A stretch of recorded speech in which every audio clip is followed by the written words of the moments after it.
જય દ્વારકાધીશ મિત્રો. તો આજે છે ખીહર. તો બધાને હેપી મકર સંક્રાંતિ. તો અત્યારે જો આપણે પતંગની તૈયારી કરી છે.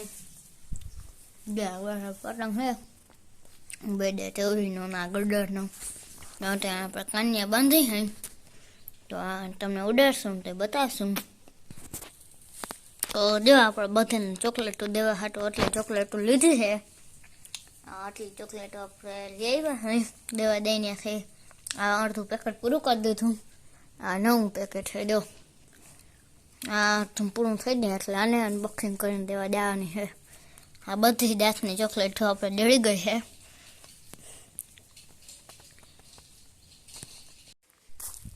તો જો આપણે અત્યારે પતંગ ચગાવી છે.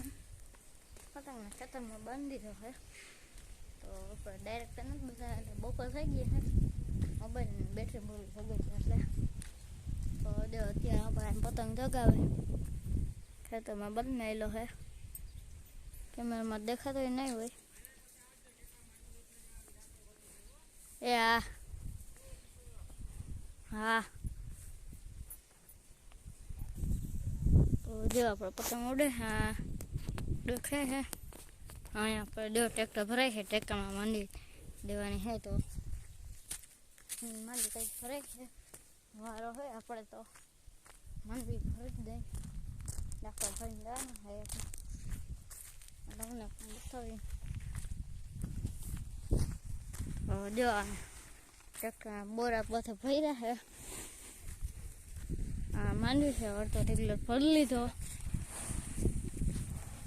આમાં જો આટલું ટ્રેક્ટર ભર્યું. હજી આખું ભરવાનું છે.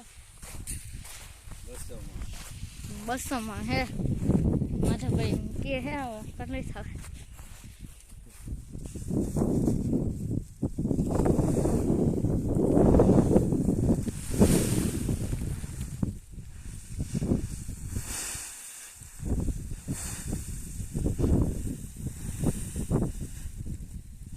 આવી રીતે બોરા ભરીને ખાલી કરી દે. એમાં બાજકાના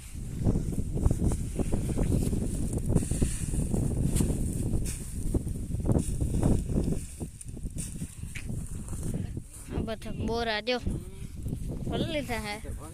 પછી જોગતા દે આમાં.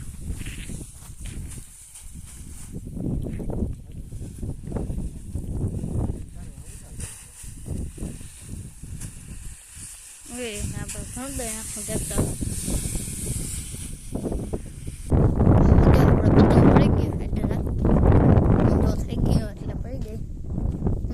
ચગાવતા નથી. હા એક બાજુ ચગે છે. હું ઓલી બાજુ એકાદો ચગતો. અડીક બહુ કંઈ ચગાવતા નથી. હવે શોખ પૂરા થઈ ગયા પતંગના. પહેલાં હતા આ તો ઉત્તરાયણ છે એટલે આપણે ચગાવી. આ ઓલેખાનો પતંગ છે આપણે જો ઉડી ગયો. મૂકવાનો જોઈએ. આપણે ફૂલી હોય હલાની પડી એમાં બંધાયેલો.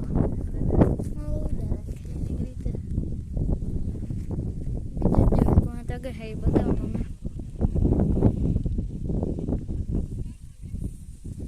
જો એક ને ચગે છે. પછી બીજે 2 કાંઈ ચગતા હતા. કેમ કે આવતા હશે.